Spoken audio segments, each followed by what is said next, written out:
le syndicalisme, hier, aujourd'hui et demain. Bernard Thibault, bonjour. Bonjour. Auteur de La Troisième Guerre mondiale et sociale, ancien secrétaire général de la CGT 1999-2013 et actuel membre du conseil d'administration de l'Organisation internationale du travail. J'ai souhaité vous recevoir pour évoquer cette question syndicale, parce que c'est vrai, on a l'impression qu'aujourd'hui, défendre des droits, c'est être conservateur, nécessairement conservateur. Un peu étonnant quand même. Oui, je pense que le mouvement syndical en général subit un flot de commentaires, de critiques récurrentes. Alors, toute critique, et les syndicats comme d'autres organisations collectives doivent être disponibles à écouter des critiques qui sont parfois constructives, mais cette omniprésence de messages négatifs à l'égard des syndicats vise plutôt à contester tout simplement la mission première des organisations syndicales qui, y compris dans les textes internationaux, il y a une convention internationale du travail qui protège le fait syndical, le droit à tout salarié de s'associer avec d'autres pour défendre ce qu'ils ont en communauté en tant que travailleurs, sur un plan professionnel, sur un plan interprofessionnel dans un pays, voire même, puisque l'OIT, dans sa constitution, a un collège de représentants des travailleurs pour définir les normes. C'est un peu comme si on élaborait le Code du travail en France en associant des députés, des organisations d'employeurs et des représentants syndicaux. On l'imagine difficilement, c'est ce que nous faisons au plan mondial, en édifiant une forme de code international du travail, et nous avons voix au chapitre au même titre que les employeurs. Et nous sommes dans un pays, tous les pays ne sont pas à cette enseigne, mais dans un pays où le message anti-syndical est assez récurrent. Est assez récurrent. On sent une forme de désaffection aussi vis-à-vis de... Alors il y a plusieurs raisons objectives à cela. Je vois en permanence les comparaisons historiques qui sont faites nous ramenant à des époques où il y avait plusieurs millions, et c'est un fait, de syndiqués parmi les travailleurs français, pour être aujourd'hui quelques millions, mais avec tous les syndicats réunis. On a une multiplication du nombre de syndicats et non une progression du nombre d'adhérents. Ce qui d'ailleurs permet de démentir la thèse selon laquelle plus il y a d'organisations, plus ça favorise le fait syndical. Au contraire, je crois que maintenant, dans l'expérience française, mais on peut le regarder aussi dans d'autres pays à travers le monde, plus il y a d'organisations, plus ça peut aussi participer à la division et à la dispersion. Bien sûr. Alors que le fait syndical a une vocation unique, c'est de rassembler tous les salariés sur la base de leur statut commun. Et à partir de là, on peut avoir plusieurs approches, mais le débat sur la pluralité des approches revendicatives peut exister dans une même organisation. Ce n'est pas la multiplication du nombre d'organisations forcément qui est un gage d'efficacité. Donc il y a plusieurs facteurs qui participent à cet affaiblissement, des facteurs structurels liés à la réalité des entreprises, objectivement, les grands secteurs industriels en particulier, réunissant des milliers de salariés sur un même lieu, c'est-à-dire les bases historiques sur lesquelles le mouvement syndical est né, se sont dissoutes au fil du temps. La structure même économique des entreprises s'est beaucoup modifiée. Prenons des usines aujourd'hui, vous avez quasiment autant de personnel qui sont employés directement par le propriétaire de l'usine que vous n'avez de sous-traitants qui peuvent représenter 20, 30, 40 employeurs différents, chacun dans sa spécialité, pour faire travailler l'autre moitié des travailleurs dans cette même usine. On va le trouver dans l'automobile, dans la chimie. L'ensemble du secteur industriel est concerné par cette activité. On a l'ensemble des activités de service qui font de beaucoup plus petites cellules de travail mises au service d'une chaîne de production dont la ligne de commandement est de plus en plus éloignée. Autrement dit, le collectif de travail s'est considérablement modifié et a bousculé les structures qui étaient l'habitude des structures syndicales, je dirais, classiques. Donc les organisations syndicales ont sans doute beaucoup à faire, à réfléchir sur la manière d'être en adéquation avec ce salariat beaucoup plus itinérant, beaucoup plus précaire, alors qu'il est habitué à organiser des salariés à un endroit donné, sur une carrière se déroulant le plus souvent en même endroit, alors qu'aujourd'hui, autre donnée qui montre cette flexibilité généralisée, les carrières vont être de plus en plus saccadées d'entreprises, de régions, de secteurs d'activité très différents.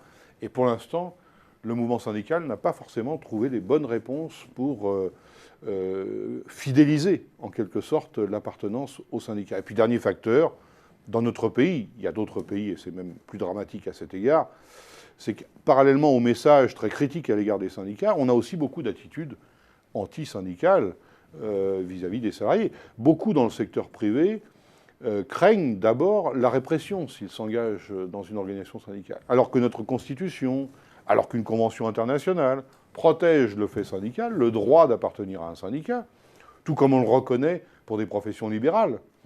Mais on ne reprochera jamais à un médecin, un architecte, un avocat d'être dans son organisation professionnelle, de se syndiquer dans un syndicat professionnel. S'agissant des travailleurs, ça reste encore un combat à faire reconnaître et avec une légitimité totale. Un travailleur sur 5 travaille pour les multinationales, de manière directe ou indirecte, vous le rappelez dans votre Oui, ouvrage. oui, tout à fait. Il y a 500 000 multinationales dans le monde. Elles font travailler 200 millions de personnes directement, elles les emploient directement, mais elles impactent le travail d'un travailleur sur 5 dans le monde, et c'est une proportion qui va grandissante.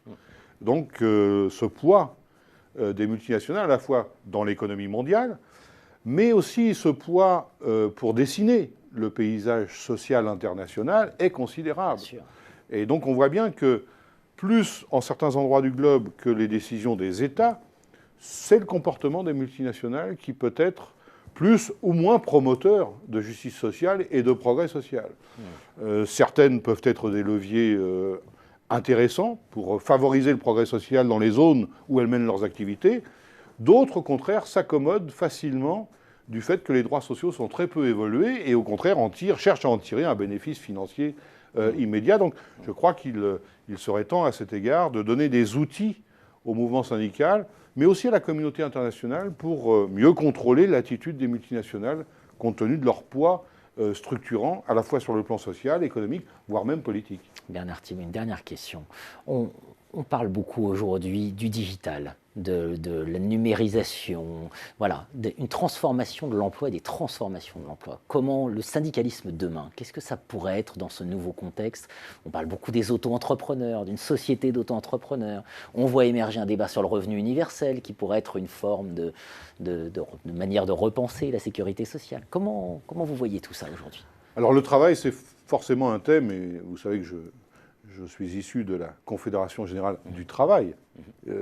Certains, d'ailleurs, confondent parfois, dans le sigle CGT, Confédération Générale du Travail et Confédération Générale des Travailleurs. Ça n'est pas pour rien que, dès l'origine, ceux qui étaient organisés dans la CGT ont choisi de l'intituler Confédération Générale du Travail. Autrement dit, c'est le thème fédérateur. Et c'est forcément un thème sur lequel nous sommes, avec d'autres syndicalistes, obligés de réfléchir. Il y a des évolutions du travail, ce ne sont pas des évolutions, comment dire, elles sont à la fois nouvelles dans leurs problématiques, mais le travail a évolué en permanence en même temps. L'évolution des technologies et des techniques a évolué en permanence. Par contre, il y a des révolutions. On a pu parler de la révolution industrielle, il y a un cap considérable qui a été franchi, et naturellement, la nature du travail, la manière de s'organiser au travail, la nature même des productions produites, a été bouleversée par la révolution industrielle, la révolution numérique. Mais la révolution numérique nous amène à d'autres étapes de cette même révolution. Où aujourd'hui, on voit que les collectifs de travail peuvent être internationaux, que l'on peut avoir un service que l'on cherche à joindre d'un point du globe, mais le service va être rendu d'un autre point du globe. Ça chamboule naturellement beaucoup, à la fois des modalités de l'organisation du travail, mais ça pose la question récurrente de la manière d'organiser les droits sociaux, qui sont pour l'essentiel aujourd'hui sur une base nationale.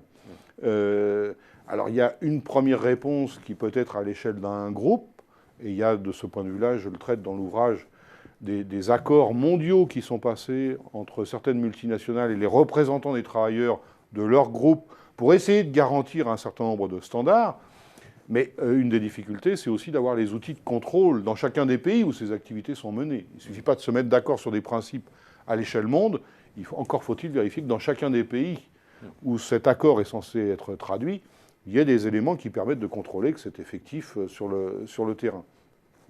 Il y a aussi un meilleur respect des normes internationales du travail, et étant à l'Organisation internationale du travail, vous comprenez que j'y suis sensible et insistant. Et puis, il y a aussi besoin de reconnaître la nécessité de débats contradictoires. Bon, certains nous préconisent, par exemple, la fin du salariat. J'entends dans le débat politique, dans le débat économique, que ces révolutions informatiques, ces révolutions de communication à l'échelle monde, vont permettre, pourquoi pas, à l'image de l'ubérisation de certaines activités, à ce que chacun se transforme en auto-entrepreneur, auquel cas il n'y a plus de débat nécessaire sur l'évolution du Code du travail, puisqu'il n'y aurait plus de salariés potentiellement, tout le monde serait auto-entrepreneur. Bon. Ça n'est absolument pas la perspective que retient l'Organisation internationale du travail, qui ne nie pas qu'il y ait des évolutions liées aux nouvelles technologies. D'ailleurs, ça va être un des sujets sur les 2 ans à venir, un des sujets d'étude et d'approfondissement pour mieux définir ce que ça veut dire d'un point de vue du travail, mais aussi ce que ça veut dire du point de vue des droits. Par exemple, j'évoquerai le droit à la déconnexion, qui est aussi venu avec ces réseaux de communication, mais des salariés disant moi, maintenant, j'aspire à ce que je puisse être déconnecté pour continuer d'avoir un espace, vie professionnelle, mais aussi vie familiale. Bon, donc il y a des revendications qui peuvent être nouvelles, liées aux nouvelles technologies. Comment on contrôle la durée du travail, comment on finance la protection sociale. Il y a des nouveaux défis. Donc, en même temps, ce que je voulais dire, c'est que il y a une forme d'auto-entrepreneuriat qui consiste aussi à se libérer des contraintes sociales, parfois fiscales, salariales, qui sont liées au contrat salarial. Donc il y a aussi parfois une espèce de masque qui vise à se dédouaner ou à être des responsabilités de responsabilités qui sont aujourd'hui assises sur le contrat salarial. Alors on change l'intitulé de la relation, on est dans une relation commerciale, on n'est plus dans une relation salariale, mais on est quand même dans une relation très dépendante. On peut être auto-entrepreneur très dépendant de ceux qui, sous forme de plateforme, organisent la distribution de l'activité, au point qu'on a, y compris parmi les auto-entrepreneurs, la recherche d'ailleurs d'organisation, alors peut-être certains ne l'appellent pas syndicat, mais d'organisation collective pour faire à leur tour reconnaître des situations qu'ils ont en commun et un statut en commun vis-à-vis d'un donneur d'ordre. Tout ça, ça devrait être à l'ordre du jour du débat de la campagne présidentielle qui s'annonce, non? Oui, encore faut-il que les responsables politiques, et nous parlons dans une période où, de mon point de vue, ils n'en donnent pas forcément un bon exemple, soient un peu plus experts ou s'entourent de ce que j'estime, moi, être de vrais experts de ce qui est vécu dans les entreprises, et non pas de s'en remettre à des espèces de dogmes économiques que l'on cherche absolument à plaquer, où il n'y aurait aucun débat possible, et surtout on continuerait de nier les aspirations chez les salariés de pouvoir voir leur quotidien amélioré, tout simplement du fait de notre capacité collective à créer des richesses sans cesse plus importantes.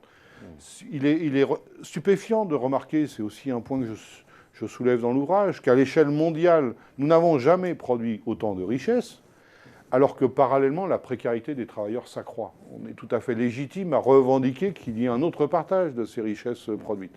Et je regrette que dans le débat politique, cette aspiration à améliorer le standard social apparaisse comme étant de plus en plus ringard, mais je crois que c'est en niant pourtant cette évidence très, très présente, pas simplement dans notre pays, mais sur un plan international, que les responsables politiques perdent de plus en plus de crédit. De crédit et donc la confiance aussi. Bernard Thibault, la Troisième Guerre mondiale et sociale. Merci de votre venue. Merci à vous.